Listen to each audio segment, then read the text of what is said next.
alaykum. Alaykum assalom. Qayerga ekan? Fayz Binokorga. O'tiring ketdik. To'xtang, bozordan narsa olishim kerak edi. Tashlaymi? Nima olasiz? Suzma olishim kerak edi, esimdan chiqib qolibdi. Suzmani nima qilasiz? Uydagilarga muzdekkina ayron qilib beraman kechga deb va'da berib qo'ygandim. Suzma olish esimdan chiqib qolibdi-yu. Uyda ayron qilasiz? Tayyorni olib qo'ysangiz-chi? Men siz ayron zo'r yeb boraman. Yaxshi bo'lardi, unda ketdik.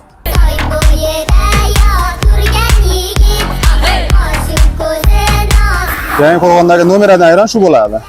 Yo'q-e. Haqiqatan ham zo'r ekan.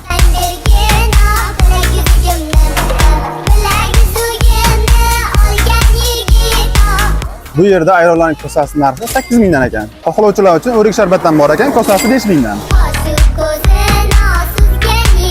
Uyga olib ketishni ham tayyorlab berishar ekan. Mana. Rahmat. Manzil lokatsiyasini tushuntirib o'taman. Yangi qo'rg'on Qo'shtegirmon yo'nalishi Kirxon ayronlari. Mana shunday ajoyib manzarada mazali ayronlarda kim bilan ichishni xohlasangiz, bu videoni o'sha do'stingizga yuborib qo'ying.